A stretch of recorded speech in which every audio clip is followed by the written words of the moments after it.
नमस्कार। आज का जो विषय है बड़ा ही अच्छा विषय है, लेकिन ये समझना होगा महिलाओं को भी। महिलाएं मेंटेनेंस के लिए कौन कौन से केस प्रस्तुत कर सकती हैं, ठीक है ना। भरण पोषण, ठीक है ना। और भरण पोषण के लिए कोई लड़की या महिला कितने केस मान्य न्यायालय के समक्ष प्रस्तुत कर सकती है।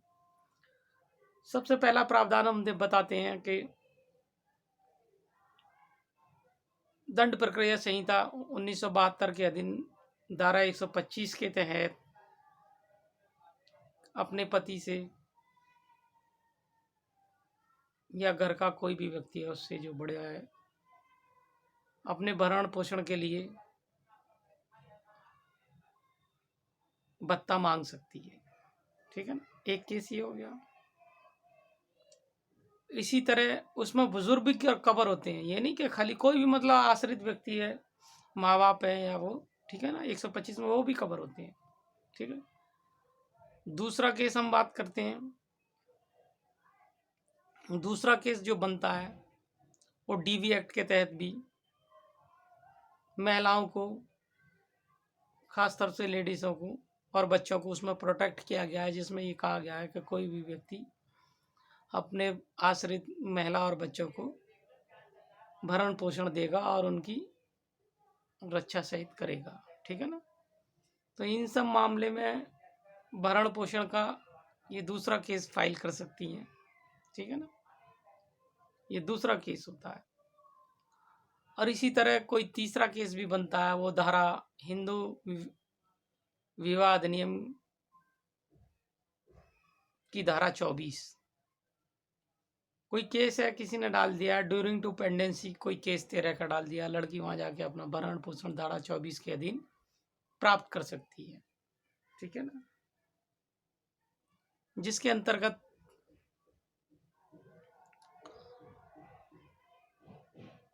बाद के दौरान तक सारा खर्चा उसे देना होगा जब तक वो केस चलेगा, ठीक है ना।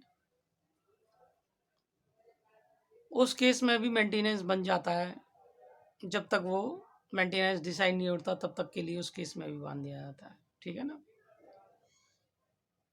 वहाँ अपने ससुर से भी ले लेती हैं पारिवारिक अधिनियम के अंतर्गत, ठीक है ना, कुटुंब न्यायालय में, ठीक है। और भी चीज़ें, ये 3 तरह के मुख्य केसेस हैं जिनमें वो कोई भी महिला भरण पोषण के लिए मेंटेनेंस प्राप्त कर सकती है। इसी बीच में हम आपको एक और जानकारी देना चाहेंगे। एक धारा 25 है हिंदू विवाह अधिनियम 1955 की, जिसके अधीन ये कहा गया है कि कोई भी एलमनी अर्थात पैसा दिए ना तो तलाक होगा और ना ही कोई कार्रवाई महिला के विरुद्ध में की जाएगी। महिलाओं के प्रति थोड़ा सा प्रकृति के अनुसार जो उसे उपलब्ध है उसी तरह की चीज़ों को रक्षा करने की कोशिश पार्लियामेंट के द्वारा की गई है, जिसमें कि इस तरह का प्रावधान किया गया है, ठीक है ना।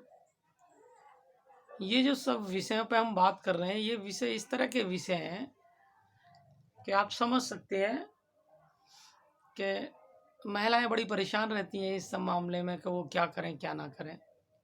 लेकिन महिलाओं को अपने केसेस, मैं समझता हूँ, डालने चाहिए समय समय पर, जो भी हैं आपके भरण पोषण के संबंध में। और इसमें एक जो मुख्य तथ्य है, वो मुख्य तथ्य है कि आपको जहाँ से भी अत्यधिक राशि का ऑर्डर होता है वो राशि आपके मंथली के रूप में मानी जाएगी, और उससे नीचे के आदेश जितने भी होते हैं वो आदेश अपने आप में इनवैलिड हो जाते हैं।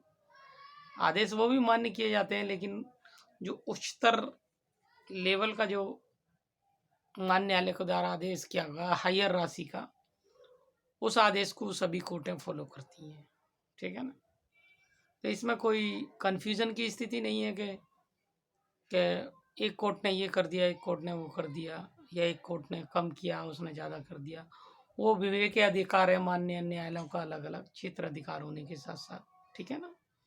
तो वो अलग अलग पारित कर सकते हैं, लेकिन आप किसी भी महिला को जो उच्चतम आदेश हुआ है राशि का, वहाँ के हिसाब से पेमेंट प्राप्त हो सकती है पर महीने के हिसाब से, ठीक है। लेकिन ये नहीं है कि सभी जगह से आप अलग अलग पेमेंट लेंगे, ये सब महीने में इंक्लूड होगी और उसका हिसाब बनेगा, ठीक है ना, उसी हिसाब से। अब हम धारा 25 की बात कर ही चुके हैं, तो महिलाओं को प्रोटेक्शन देने के लिए बहुत कुछ न्यायालयों के द्वारा, भारतीय न्यायालयों के द्वारा किया गया है। नमस्कार।